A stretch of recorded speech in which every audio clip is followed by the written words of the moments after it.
Hello, hello, hello. My name is Tenshi, and this is my bedtime story. ASMR. I love listening to ASMR videos, and I hope that if you're here watching this, that you enjoy them as well. So please put on something comfy, grab a nice warm drink, and relax. Maybe today you've had a particularly difficult day. Maybe something sad happened, or maybe you just want to end the day on a high note. Whatever the reason is, thank you for being here, and I hope that you thoroughly enjoy this story time. Today, I'm going to be reading a bedtime story that's very familiar to so many across the globe. Cinderella is a classic fairy tale that many of us grew up listening or even watching. Whether it was with glass slippers or Swarovski ones, most everyone knows at least one version of the tale of Cinderella. So without further ado, this is the story of Cinderella. Once upon a time, a girl named Cinderella lived with her stepmother and two stepsisters. Poor Cinderella had to work hard all day long so that the others could rest. It was she who had to wake up each morning when it was still dark and cold to start the fire. It was she who cooked all of the meals. It was she who kept the fire going. The poor girl could not stay clean from all of the ashes and the cinders by the fire. What a mess! Her two stepsisters would laugh, and that is why they called her Cinderella. One day, big news came to the town. The king and queen were going to throw a ball. It was time for the prince to find a bride. All of the young ladies in the land were invited to come. They were wild with joy. They would wear their most beautiful gown and fix their hair extra nice. Maybe the prince would like them. At Cinderella's house, she now had extra work to do. She had to make two brand new gowns for her step sisters. Faster, shouted one stepsister. You call that a dress? Screamed the other. Oh dear, said Cinderella. When can I? The stepmother marched into the room. When can you? What? Well, said the girl, when will I have the time to make my own dress for the ball? You, yelled the stepmother. Who said you were going to the ball? What a laugh, said one stepsister. Such a mess. They pointed at Cinderella. All of them laughed. Cinderella said to herself, when they look at me, maybe they see a mess, but I am not that way. And if I could, I would go to the ball. Soon, the time came for the stepmother and stepsisters to leave for the big party. their fine carriage came to the door. The stepmother and stepsisters hopped inside, and off they went. "Goodbye," said Cinderella, standing on the doorstep. "Have a good time." But her stepmother and stepsisters did not turn around to look at her. "Ah, me," said Cinderella quite sadly. The carriage rode down the street and out of sight, disappearing into the evening light. She said aloud, "I wish that I could go to the ball too." Cinderella sat by the fountain in the garden, tears streaming down her eyes, because she too wanted to go and dance at the ball. Then, as if by magic, poof! All of a sudden, in front of her was a fairy. "You called," said the fairy. She was wearing a big, beautiful blue gown with a blue hood and had a sparkling magic wand. "Did I?" said Cinderella. "Who are you?" "Why," said the woman in the big, beautiful gown, "I'm your fairy godmother, of course. I know your wish, and I have come to grant it." "But," said Cinderella, confused, "my wish is impossible." "Excuse me," said Fairy Godmother in a huff, placing her hands on her hips. "Did I not just show up out of thin air?" She laughed. "Yes, yes, you did," said Cinderella, a bit confusedly. "Then let me be the one to say what is possible or not." "Well, I think you know then. I would like to go to the ball too." Cinderella looked down at her dirty clothes, covered in cinders. "But look at me." "You do look a bit a mess, child," said the fairy godmother. "Even if I did have something nice to wear," said Cinderella, "I would have no way of getting to the ball." "Dear me, all of that is possible," said the fairy. She took a step back and lifted her wand. Then she tapped her wand twice over Cinderella's head.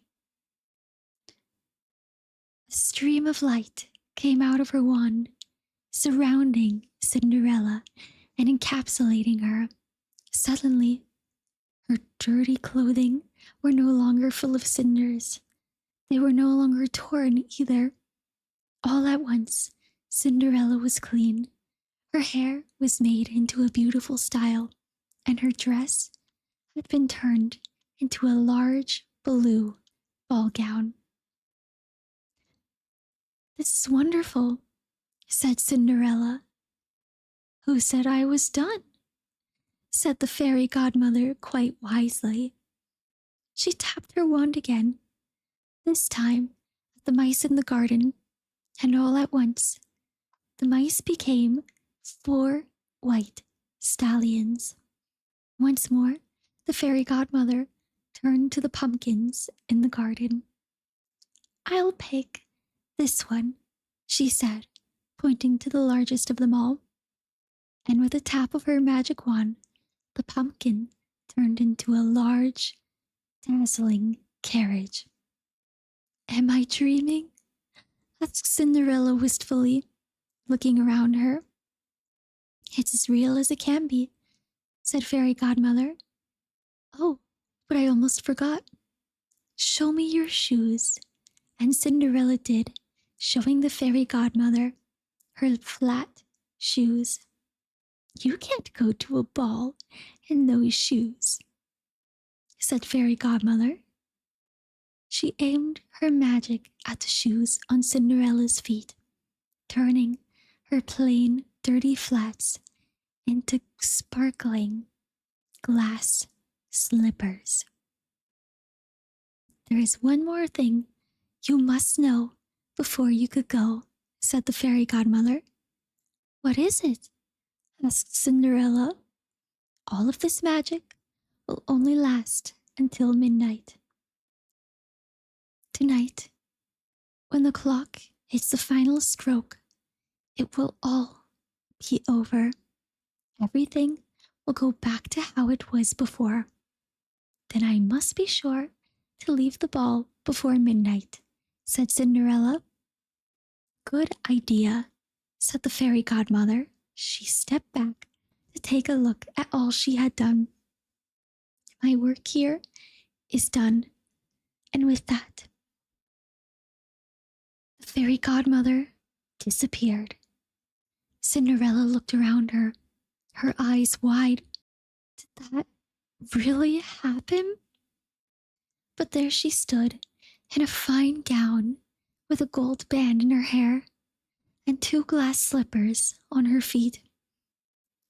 Her 4 horses and her pumpkin carriage waited for her. Coming, called the driver, who was once a lizard. She stepped into the carriage, and they were off. At the ball, the prince did not know what to think. Why do you have that sad look on your face? The queen said to her son. Look around you. You could not ask for finer maidens than these. I know, mother, said the prince, but in his heart he knew something was amiss. He had met many beautiful young women tonight, but after each hello, he could find nothing more to say. Look, someone beside him said, pointing to the grand staircase. Who is that? All of the heads in the ballroom turned to face her. Who was this lovely young maiden descending from the stairs? She held her head tall and looked as if she belonged, but no one knew her. There is something about her, said the prince to himself. I must ask her to dance. And he walked over to Cinderella. Have we met? Said the prince. No, said Cinderella with a bow, but I am pleased to meet you now. I feel as if I may have met you in another life, said the prince. But of course that is impossible. Anything is possible, said Cinderella, if you wish them to be true. The prince felt a leap in his heart. He and Cinderella danced the evening away. When one song was over, they would dance again, and yet again. The other maidens at the ball began to grow jealous. Why is he dancing all the time with her? They said. How rude. But all the prince could see was Cinderella. They laughed and talked and danced some more.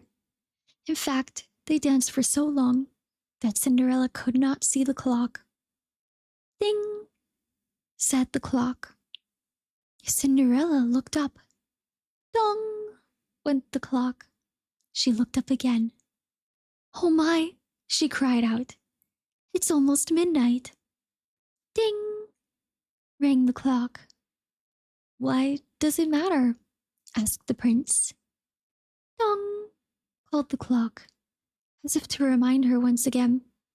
I must go, said Cinderella. Oh, but we just met, said the prince. Why leave now? Ding, went the clock. I must go, said Cinderella. She ran down the steps, the clock calling after her. Ding! I cannot hear you, said the prince. The clock is too loud. Ding! Goodbye, said Cinderella. Up the stairs she ran. Ding! Went the clock once again. Please, stop for only a moment, said the prince.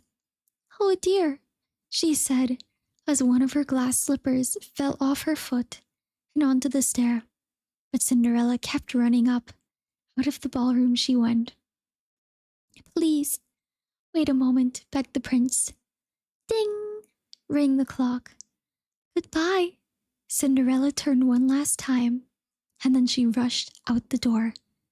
Dong! And the clock was quiet. It was midnight. Wait, called the prince. He picked up her glass slipper and rushed out the door. He looked all around, but did not see her blue dress anywhere. That is all I have left from her, he said, looking down at the glass slipper. He saw that it was made specially too, as if enchanted by magic. Somewhere there is another glass slipper, he said, and when I find it, I will find her too, and I will ask her to be my bride. From hut to house went the prince. One young woman after another attempted to fit her foot inside of the glass slipper, but none could, and so the prince moved on. At last, he came to a house on the edge of town, high up on the hill. He is coming, called one stepsister as she looked out the window. The door, screamed the other stepsister. Quickly, yelled the stepmother. Get ready. One of you must be the one to fit your foot inside of that slipper, no matter what. The prince knocked at the door. The stepmother flew open the door. Come in, she said. I have two lovely daughters for you to see. The first stepsister tried to place her foot in the glass slipper. She tried hard, but it would not fit. Then the second stepsister tried to fit her foot inside. She tried and tried with all of her might, but her foot was so large, the slipper fell off.